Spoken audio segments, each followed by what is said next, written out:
Ikawalo nga novena, bisa sa pagilid sa mga payag nagpainumdum sa pagsalig sa Ginoo aron nga makasabota sa iyang kabubuton.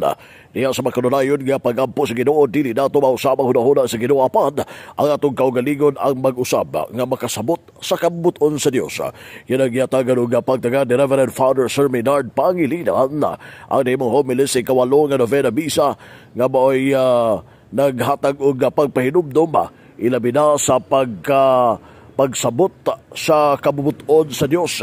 Kaghapon ang nanguna na himong Mass Presider mao si Reverend Father Mario Magkadam nga managsamang gikan kini sa parokya ni Santa Teresita sa Batang Jesus sa Banyadero uban sa magkaparian sa Archdiocese sa Ozamis.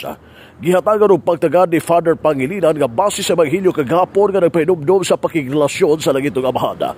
Bisan nga wala pa nato gipangayo apan gihatag na sa Ginoo. Dugang panini nga sa makanunayon nga pagampo kung kanunay manuktok kag punay nga pangayo sa Ginoo nga nagpasabot kanunay lig-on nga pundasyon sa Ginoo kay dili man layo nga naa ang pakigsuod ngadto sa Ginoo sa matag usa nga mampuon kay ang Dios sa sayon man sa unsay makaayog makalipay kanato busa ang pagampo sama sa Santos nga Rosario alang ka Father Pangilinan nagpakita kini sa makanunayon nga pagampo nga naghatag og lig-on nga pundasyon sa Ginoo. Pangayo kamo kay kamo paghatagan, panuktok kamo kay kamo pagablihan o pangita kamo kay kamo paghahatagan.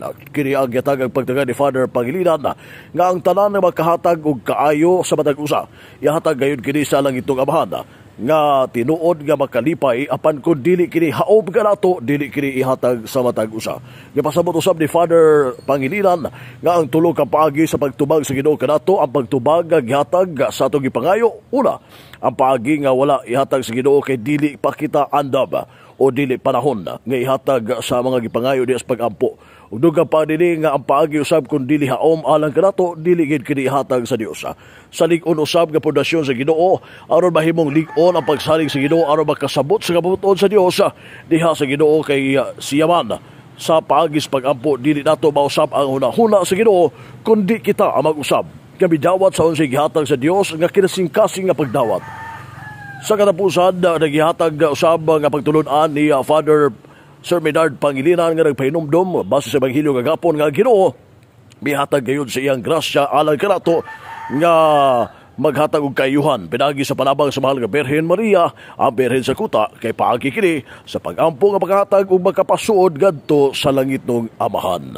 Ani ang tibi kamay payag ni Reverend Father Sir Menard Pangilinan nga may homily sa gipaygayon nga ikawalo nga novena misa sa pangilid sa mga payag nga gipahigayon diha sa Archdiocese Memorial Shrine sa Birhen sa kuta. Tama sa giingon sa unahan kining atong pagpakigrelasyon sa Ginoo dinha sa pundasyon sa pagkamakanunayon sa pagampo, pagpangayo, nagtabang kanato aron kita mas mulig-on ang atong pagsalig sa kabubuton sa Dios. Ang tumong sa atong mga pagampo dili man aron makaingon ta nga gamhanan gyud ay ko ug kulba hinam gyud ko kay ang akong gipangayo sa Ginoo matuman man ug makapataas ang atong kaugalingon, mahimo tang garbuso ug taas ang panlantaw sa atong kaugalingon, dili. Pero ang tumong di ay sa atong pagkamakanunayon sa pagampo, pagpangayo sa Ginoo aron makasabot kita sa kabubuton sa Dios sa atong kinabuhi. Matud pa sa usa ka panultihon, when we pray, we do not change the mind of God, but in the process, we are the ones being changed. Di na sa itong pagampo, dili ta makausab sa plano sa Ginoo kay gihanay na sa Ginoo ang kabubuton niya. Pero dinha sa itong pagampo, pagpakigsuod, pagpangayo, kita di ay ang nausab. Dunay transformation sa atong kinabuhi. Kanay bitaw ang timailhan nga nituo na gyud ta og lig-on ang atong pagsalig. Kini bitaw wala na tay reklamo ug wala na tay demand sa Ginoo. Kung unsay ihatag sa Ginoo sumala sa iyang kabubuton dawaton nato ni nga gaan sa atong kasing-kasing kay nagasalig ta nga ang atong Amahan sa langit naghatag sa kung unsay maayo alang kanato. Karon na ba na ang ikasiyam nga novena misa sa pangilid sa mga payag busa gidapit kanunay mga batuon na bina sa pagtambong alas 3:45 ang sinakulo novena alas 5:15 ang novena misa sa pangilid sa mga payag.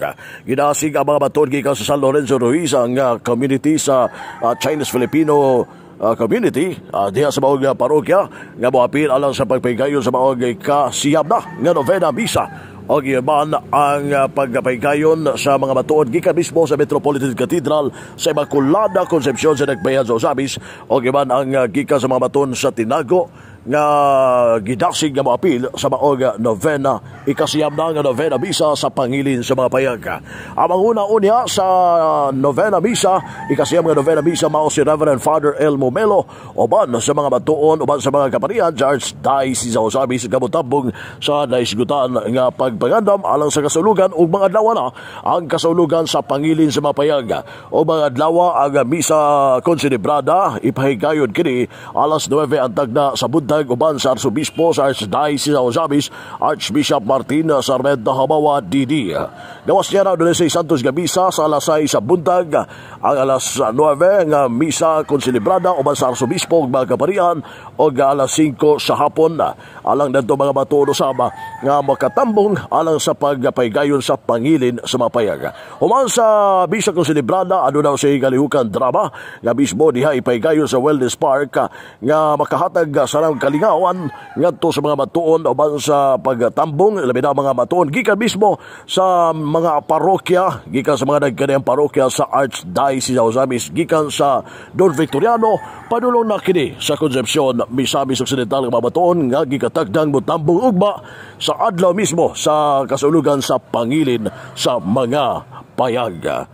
Alang sa DX, din si Manager Kampala, ang radio si Bad W8 Manuel Ronquillo Jr. Danag sa Nagbayan.